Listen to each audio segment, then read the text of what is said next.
warahmatullahi wabarakatuh. Perkenalkan, nama saya Dita Trihayu dengan NIM 2003 211 00011 dari kelas Agribisnis B. Nah, di sini saya akan sedikit memaparkan mengenai materi praktikum dasar perlindungan tanaman, yaitu tentang simptomatik. Simptomatik adalah bagian dari fitopatologi yang menyelidiki, melukiskan, dan membanding-bandingkan gejala penyakit pada tumbuhan. Gejala atau yang sering disebut sebagai simptom adalah perubahan yang terjadi pada tumbuhan sebagai akibat terserangnya tumbuhan oleh penyakit. Dengan adanya gejala penyakit pada tumbuhan, maka alasan tersebut dijadikan dasar untuk pelaksanaan diagnosa di lapangan pada tumbuhan itu sendiri.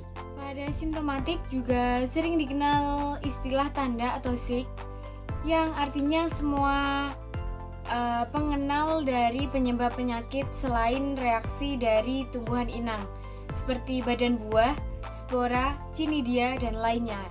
Berdasarkan sifatnya, gejala dibagi menjadi dua, yaitu gejala lokal dan juga gejala sistemik.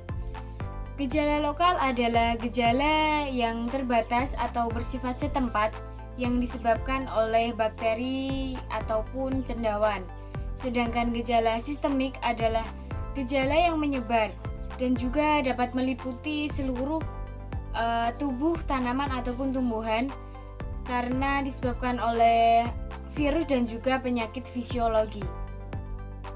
Namun secara morfologi, gejala penyakit dapat dibedakan menjadi tiga.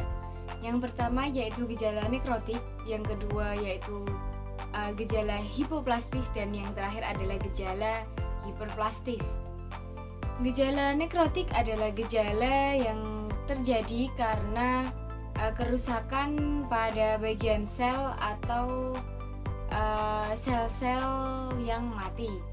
Kemudian gejala hipoplastis adalah gejala yang terjadi karena terhambatnya atau terhentinya pertumbuhan sel pada tumbuhan.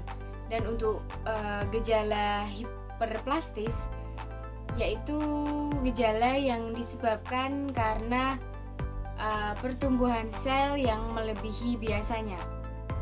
Pada gejala nekrotik juga dapat ditandai dalam beberapa gejala untuk mengetahui apakah tumbuhan tersebut mengalami gejala nekrotik ataupun tidak.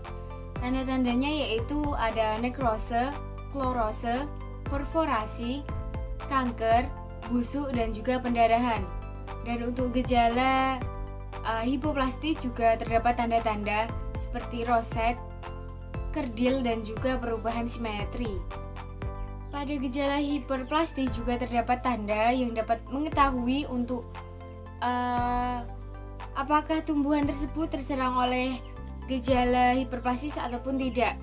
Tandanya yaitu ada fasciasi, kemudian wijisbrum atau sapu, cacinidia atau gal tumor, menggulung, mengkeriting atau kerupuk, dan juga intumescensi. Di sekitar kita banyak tanaman hijau yang mengelilingi. Namun banyak juga penyakit yang terjadi pada tanaman-tanaman tersebut. Salah satunya yaitu pada tanaman cabai yang mengalami gejala penyakit klorose atau menguning pada daun karena rusaknya klorofil. Selain itu, penyebab daun kuning pada tanaman cabai juga disebabkan oleh usia, suhu yang terlalu dingin, terlalu banyak air, dan juga kurang nutrisi. Tanaman ini juga mendapat serangan CVPD yang disebabkan oleh bakteri Liberibacter solanaceae dengan gejala daun menguning pada lamina dan tulang daun. Terkadang juga bagian yang menguning lebih luas dibandingkan bagian yang masih hijau.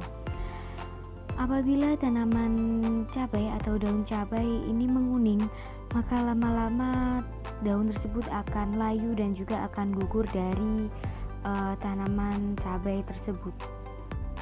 Selanjutnya yaitu pada tanaman jambu biji yang terserang nekrose pada daunnya dengan gejala bercak coklat dan lama-kelamaan menjadi kelabu keputih-putihan. Bercak daun Pseudocercospora ini disebabkan oleh bakteri Pseudocercospora psidi dengan gejala bercak kecil coklat kemudian menggelap dan memutih. Penyakit ini dapat berinokulum dari daun yang telah terinfeksi, penetrasiasi, reproduksi, dan sporadis. Penyakit ini dapat disebarkan melalui angin, air hujan, dan juga serangga. Sekian video pemaparan mengenai simptomatik dan juga gejala-gejala yang ada pada tanaman. Apabila terdapat salah kata, informasi ataupun perbuatan, saya mohon maaf yang sebesar-besarnya. Saya akhiri. Wassalamualaikum warahmatullahi wabarakatuh. Sampai jumpa di video selanjutnya.